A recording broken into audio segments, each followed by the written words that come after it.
silakan rekan-rekan. Yang pertama, sebelum ditanya kami menyampaikan bahwa diagendakan hari Senin tanggal 15 Desember 2025 sekira pukul 10.00 akan dilaksanakan gelar perkara khusus atas permintaan tersangka Roy Suryo dan kawan-kawan. Jadi hari Senin akan dilaksanakan gelar khusus, akan dihadiri pihak internal maupun eksternal. Sebagai contoh dari Itwasum, dari Propam, Divkum, dan eksternal ada Kompolnas, Ombudsman, ini akan kita hadiri. Ya mungkin rekan-rekan ada.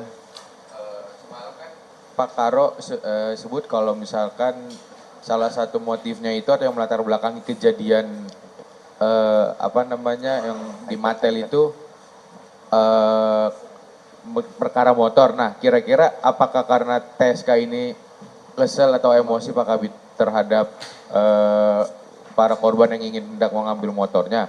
Terus yang kedua, kira-kira motornya ini apakah memang belum lunas si motor TSK ini atau seperti apa sehingga akan diambil, dan kira-kira surat-suratnya seperti apa sih? Mungkin itu dulu sih Pak Kabid. Oke, terima kasih. Memang kalau dari hasil kondisi di lapangan beberapa dekade ini ada cara-cara yang salah dilakukan oleh mata elang ataupun debt collector. Jadi apabila fidusia itu sudah terdaftar, seyogyanya pihak ketiga ataupun yang mendapat surat perintah kerja menghimbau bagi para customer untuk melunasi ataupun secara administrasi membahas di kantor. Jadi bukan mengambil, memberhentikan secara paksa terkait tentang customer yang ada di jalanan. Ini yang menjadi perhatian kita bersama, dan ini dengan adanya peristiwa ini menjadi evaluasi bagi seluruh pembiayaan leasing-leasing untuk bisa mengatur regulasi yang tepat. Mohon maaf, kadang-kadang SPK tersebut belum tentu ada dan itu turun kepada tangan berikutnya. Sehingga bukan kepada orang yang memiliki pengetahuan, edukasi, ataupun skill tentang hukum. Sehingga mencegat, memberhentikan, bahkan merampas. Nah, ini menjadi evaluasi, menjadi PR bagi kita semua, termasuk warga masyarakat, apabila kendaraan diberhentikan secara paksa, bisa melaporkan kepada 110 layanan kepolisian. Ya. Izin Pak Kabid, saya Abid dari Kumparan. Tapi kalau secara kronologis pada sore hari itu bagaimana sih Pak Kabid? Maksudnya kan itu ada 2 Matel dikeroyok 6 oknum.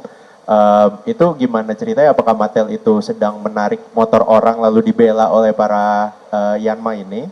Atau motor salah satu dari 6 orang tersangka ini yang malah sedang nunggak dan akhirnya ditarik oleh Matel itu? Gimana ceritanya tuh Pak Kabid? Secara garis besar, satu unit kendaraan dari tersangka AM ini diberhentikan oleh pihak mata elang.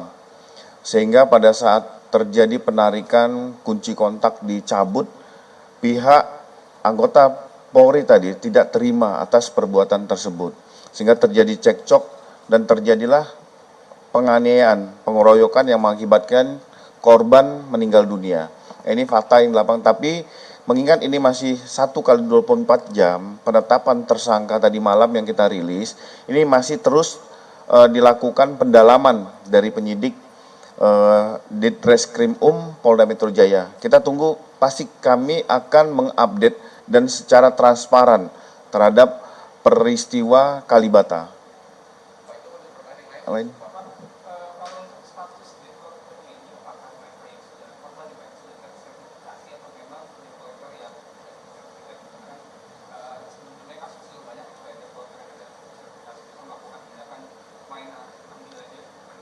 Ya, ini masih kami dalami. Kita berempati ya dengan peristiwa itu, tetapi ini menjadi suatu PR bagi kita semua, khususnya kami yang di Polda Metro Jaya, untuk bisa menertibkan, menata, berkomunikasi, koordinasi dengan lembaga pembiayaan dalam hal ini leasing, terkait tentang SOP penarikan ataupun memberikan peringatan warning kepada customer yang melakukan penunggakan. Ini menjadi PR kita bersama. Izin Pak Kabit singkat aja. Perihal anggota yang ditarik ini, itu nilai uang itu masih ada ninggalin berapa sih kira-kira? Itu aja. Oke, untuk nominal pasti masih kami lakukan pendalaman ya, karena tadi kami sampaikan, kami ulangi kembali, Polda Metro Jaya bekerja secara cepat, dalam waktu 1 kali 24 jam sudah bisa mengamankan dan menetapkan tersangka. Tetapi ini juga harus dilakukan pendalaman yang sahih terhadap peran masing-masing orang tersebut. Tadi sampaikan, kendaraan tersebut pembiayaan atas nama siapa, berapa lama kredit dan tunggakan, ini masih kami lakukan pendalaman. Nanti akan kami update. Terakhir. Pelaku pembakaran sendiri itu sudah